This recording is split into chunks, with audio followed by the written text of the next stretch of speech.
Olá, tudo bem? Eu gostaria de compartilhar com você esse teste. Na verdade, foram executados 12 testes em dinamômetro num treinamento presencial que aconteceu na RC Racing, utilizando esse dinamômetro Dinotron. E esses gráficos que a gente está visualizando é a comparação de um teste que a gente executou com os alunos e eu quero compartilhar isso com vocês. Aqui na cor vermelha, tá? HP em vermelho e HP em azul, nós temos a comparação, nesse caso aqui em vermelho, com o acionamento do comando variável e nesse caso sem o acionamento do comando variável. Quanto isso me produziu lá de potência e torque, ou de diferença de potência em torque. E esse sistema ele foi ativado a 2.500 RPM e ele foi desligado a 5.500. Então aqui é a faixa efetiva aqui do comando variável em funcionamento em um dos testes que está sobrepondo o outro. Então, se a gente observar nesse teste aqui, a gente tem aqui a 2.500 RPM, eu tenho o mesmo torque, praticamente a mesma potência, a diferença é insignificante, inicialmente iguais, tá? Até inclusive se a gente começar um pouquinho antes, a gente tem um pouquinho mais de potência na condição com o comando desativado. A gente vai começar a visualizar 2.500 RPM, que é quando o meu sistema está ativado.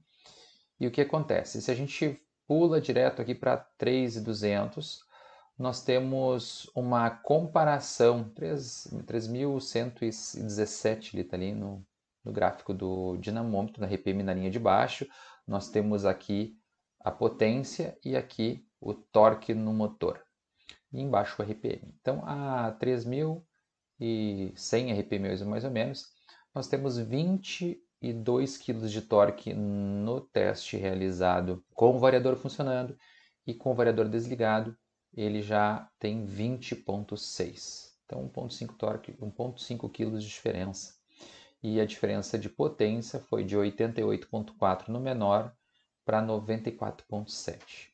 Essa diferença, esses gráficos eles caminham paralelo mais ou menos até 3.800 RPM, praticamente, onde a gente tem lá 28 kg de torque na melhor condição, com o comando acionado, e com o comando desacionado, 26,5, 145,4 cavalos a 137,8. A maior diferença encontrada está mais ou menos nessa região aqui, certo? Vamos pegar aqui exatamente o cursor lá embaixo, do 4.260 RPM a 4.260 RPM, nós temos aí uma potência de 168,9 sem o acionamento a 185,8. E nós temos uma diferença bem interessante de torque de 31,7 para 28,8. Aqui a diferença de torque foi realmente relevante, né, comparado aí a quase 3 kg de torque. E aí essa diferença ela volta a diminuir, né? Então a gente tem aqui 204 HP para 213, 214 quase, né? Então quase 10 HP de diferença. Nós temos aí uma diferença de 31,9 para 30,4 de torque. E quando a gente chega lá na região onde ele é desacionado, aqui está 5.500, tem uma diferença muito pequena de 32,2 kg para 31,6. Essa diferença diminuiu, né? Porque agora já está, os dois teoricamente estão iguais, porque já foi desacionado o comando de válvulas e ele passou aí de 239,9, 240 cavalos para 244,5, 4 HP. Aí vocês vão me perguntar, mas Christian, olha só, o gráfico em azul deu 275,1 e o gráfico vermelho deu 273,2. Porque o que aconteceu é que aqui é a nossa comparação entre os dois, tá bom? 273 e 271. Porque na verdade no gráfico em azul a gente manteve acelerando até um RPM mais elevado, até 6.900 praticamente, e aqui a gente cortou o pé a 6.500, porque o objetivo era justamente avaliar na região de funcionamento do comando variável e por isso então a gente não tem o porquê de ficar acelerando até o final, mas gerou um pouquinho mais de potência aí nessa condição, aí chegou a pico de 275 cavalos. Mas essa comparação ela não é justa, a gente tem que comparar em todos os momentos, em nenhum momento do gráfico onde está de pé no fundo os dois, eu tenho potência maior com o comando desativado. Então isso mostra aí, principalmente nessa região aqui, o maior benefício do comando variável está em gerar torque em condições intermediárias. Eu acho simplesmente fantástico a 4.300 RPM. A gente tem aí uma diferença aí de quase 3 kg de torque, o que é muito, muito bom mesmo. Agora a gente vai dar uma olhadinha no log da ECU gerado nessas duas passadas aí, para a gente enxergar algumas outras informações que também são bem relevantes. Bem, agora a gente está com o software Datalogger aberto dentro do FT Manager da Fueltech e a gente observa aqui que a gente tem dois logs, né? Um sem VTEC, 275 HP na roda, e o outro com VTEC 273 com o VTEC acionado. Por mais que esteja uma descrição que em torno de 0,6 de pressão, a gente pode observar aqui que deu pico de 0,54, 0,51, então 0,5 de pressão, na verdade, tá? Então a gente tem aqui informações em verde do RPM, informações em vermelho mais escuro, nós temos o MAP, nós temos a sonda em azul e a correção necessária aqui em verde, e nós temos o comando variável VTEC desacionado durante toda a passada. Se a gente observar agora nessa passada aqui, nós temos o comando acionado, e aqui RPM, pressão. Então a pressão também foi bem semelhante, em torno de 0,54, 0,53, não mudou muito. Mas o mais interessante é a gente olhar a comparação desses dois, né? Então eu fiz uma comparação, eu zerei os dois lá, os dois estão zerados a 2.500 RPM, que é o início da leitura. Então aqui está ativado o nosso comando, né? Então perceba que o comando variável está ativado, durante todo esse período ele ficou ativado, e a comparação entre eles. Então eu vou habilitar alguns canais aqui para a gente poder enxergar algumas questões para ficar um pouco mais visível, digamos assim. O mapa vocês já viram que está muito semelhante, tá? Então a gente vai desacionar. Se a gente comparar aqui, ó, o mapa dos dois estão aqui, o 0,53 dos dois, 0,55, 0,54, tá tudo igual. Mas vamos olhar assim, não, mas talvez a potência deu porque deu diferença de lambda, 0,79, 0,79 de lambda, certo? Se pegar aqui, ó, aqui deu 0,79, 0,80, 0,79, 96, 0,80, 0,7. E comando on e comando off, aqui nós temos o comando on, comando off. Durante o comando acionado, um está com 0,78, um pouquinho de diferença, mais rico lá, sem estar acionado. Por quê? Porque ele está tirando 5% de combustível, está sobrando combustível, né?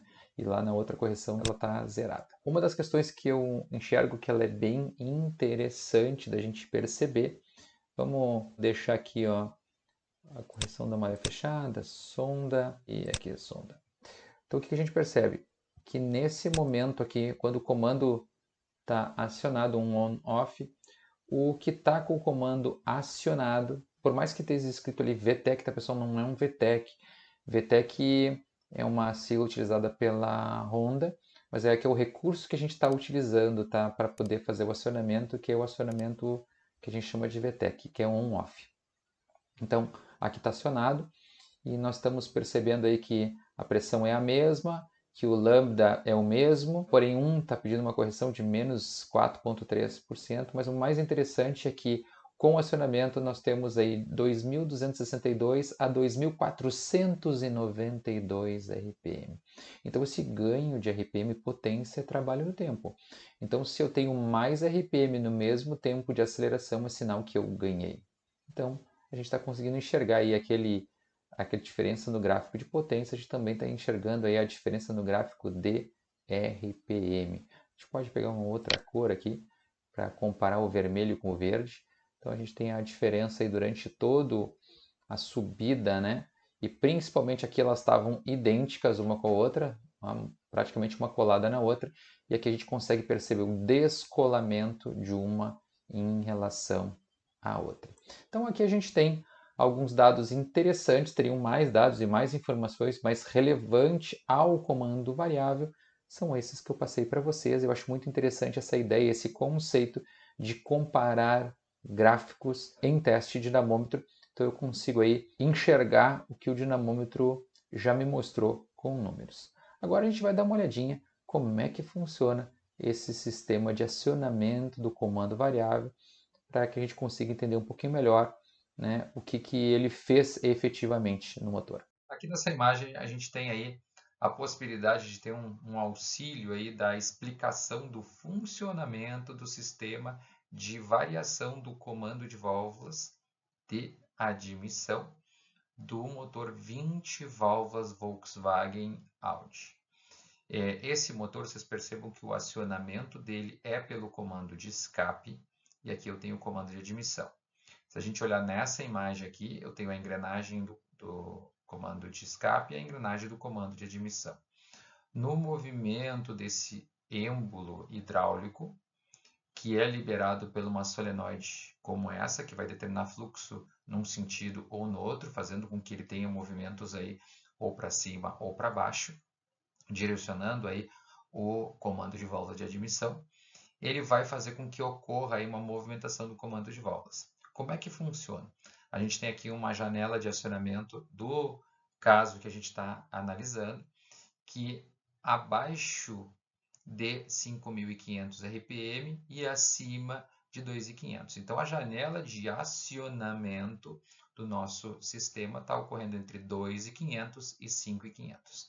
Essa janela de acionamento me permite que o comando fique adiantado nesse período, entre 2.500 e 5.500. A gente vai olhar isso aí numa próxima imagem, numa análise de log, que ele realmente fica adiantado. Mas antes disso, eu quero mostrar numa outra imagem para vocês esse funcionamento aí e como que ele se comporta olhando os comandos de válvula de uma outra perspectiva. Então, observem aqui nessa outra imagem que o comando de válvula foi acionado a 2.500, ele adiantou, então ocorreu esse movimento, ou seja, ele se movimentou nesse sentido o comando de válvulas. Quando ele chegou em 5.500, ele atrasou, então ele andou no sentido contrário, tá? Então ele retornou à posição de origem e o nosso comando de escape continua na mesma posição. Então ele é um variador de fase somente da admissão e não do escape. Muita gente acredita aí por ele estar no meio, que ele movimenta os dois. Não.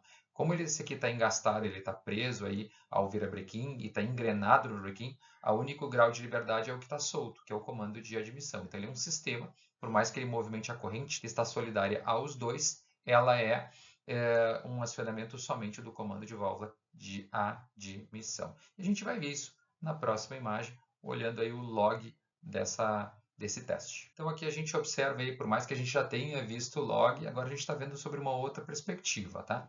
O que a gente tem aqui? O acionamento do comando, certo? A gente tinha ele a 2.500 RPM, nosso comando está off. Então ele está nesse momento aqui, ele está desligado. A minha posição do sensor de fase, o ângulo do sensor de fase está em 20,4 graus antes de ponto morto superior. Esse é o alinhamento, né, o posicionamento que está mandando para ECU. Quando o meu motor já está em 2.600, ele está ativo. Percebam que ele não está na posição máxima ainda, já está ativo, porém ele só alterou aí cerca de 8 graus. Né? Então ele recém começou, ele é progressivo, ele não por mais que a ativação dele seja on-off, ele vai fazer uma progressão de acionamento do meu comando. Se a gente percebe lá, quando ele está a 5.500 RPM, um pouquinho antes de desacionar, ele ainda está on. Percebam que porque ele tem aí uma janela aí de, por mais que seja a 5.500, está a 5.514, ele tem um certo RPM para desativar. Então ele está aqui 14 RPM acima da desativação e está 42 graus, que é o ângulo máximo que ele atingiu. Então, ou seja, de 20 ele passou para 42. Então são cerca de 11 graus no comando e 22 graus no virabrequim. A gente sempre vai pensar o que está adiantando o comando, né? Então são 11 graus máximos do comando. E aí vocês percebam que ele volta aí para a origem, assim, 5.700, ele voltou aí para 20,2, um pouquinho aí, 0,2 graus de diferença, que é normal em relação ao RPM do motor. Ele pode daí exercer um certo esforço de engrenamento e ter uma pequena diferença, o que é tolerável. Mas a gente percebe que aqui é 20 graus, ele inicia com 28 e o ápice dele é 42 graus. Então a gente consegue perceber aí que o acionamento foi adiantando o comando, né, de 20 para 42 graus.